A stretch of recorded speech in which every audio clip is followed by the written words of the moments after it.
Okay, I have 5 upgrades here for the Redcat Ascent 18 that's gonna help you out and get you on the trail. Not 4, not 6, not 7, but 5. Now my first one and my very first one for any vehicle, not just the Ascent 18, but any 10th scale vehicle, any 24th scale vehicle, any 18th scale vehicle, you're gonna wanna upgrade the wheels and tires. This is a must for every RC vehicle you buy because the stock wheels and tires that come on them are just usually no good, and I kind of think they do that on purpose because this is a business and they need to make money, so a lot of aftermarket parts are sold. And the wheel and tires probably being the most sold simply because the tires mainly is what contacts the ground. This is what lets you climb all the steep climbs, dig in where you need to dig in, keep you from rolling over where you would normally roll over with a stock set. You can get the inserts put in that are a little softer to get a little more grip, or they're a little harder to give you a little bit more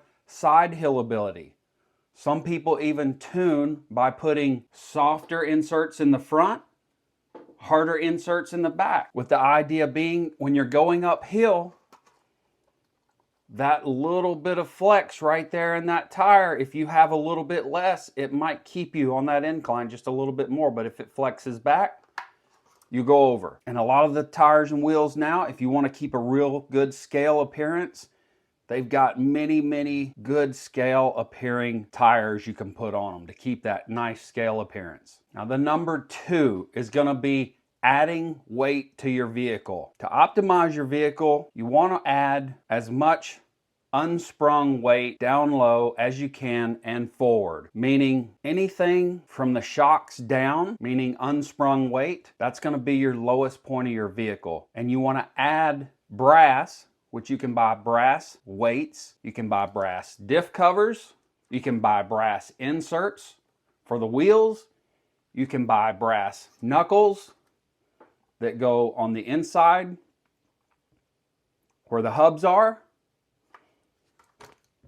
But an ideal weight is you want to get ideally 60 to 63% of the weight up front. That seems to be the optimal climbing weight to have. And some people, which I do, I'll put brass weights up front in the wheels and leave just the aluminum rings in the back. That way it gets me a lot more forward bias on the weight. And adding weight is one of the most economical bang for your buck buys that you can do for the Ascent 18. Upgrade number 3, you're gonna wanna upgrade the servo. Again, most all stock servos, they'll get you going and get you down the trail and get you climbing some for a little bit. But if you want optimum performance, you're going to want to change that servo. They've got a lot of options now for the 1/18 and 1/24 scale.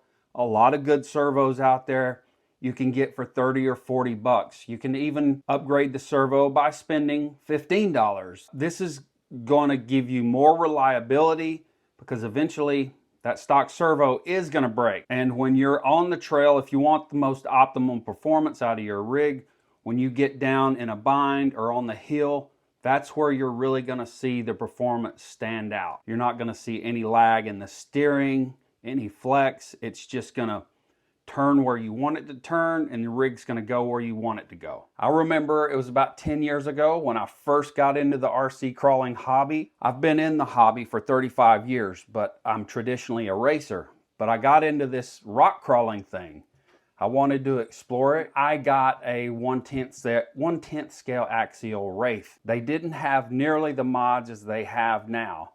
And I can remember taking mine out on the trail. It wasn't geared right. The links were plastic. A lot of stuff was plastic. And I was breaking stuff left and right. But it's just a good feeling to know now how far the hobby's come along. My number 4 upgrade, the shock. I've kept the stock shocks on this Redcat Ascent. I really like these shocks. They work very well for me, and they do not leak. There's endless ways you can tune shocks. I won't go over all of them, But I have mine with an internal spring here, that meaning an internal spring that's pulling it down to get it as low as I can get the ride height to be. But still having an outside spring to still give me some damping when I do go over rocks and so forth. It still will flex.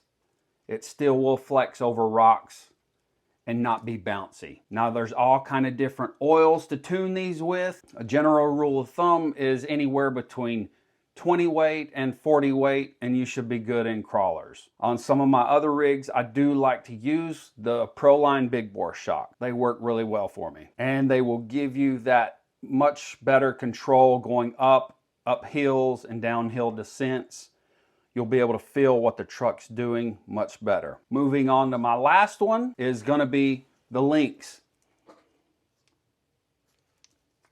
These Redcat Ascents, the links they come with, they're plastic and they flex and they give on the trail, and sometimes they break. When you buy the aftermarket ones, you can get some that have a bend in them that give you more clearance over rocks and really sharp brakes on the top of hills also. They don't give any. They're very durable. Usually once you buy a set of links, you're gonna keep those same links unless you wanna change them out for any other reason, but they're gonna be there.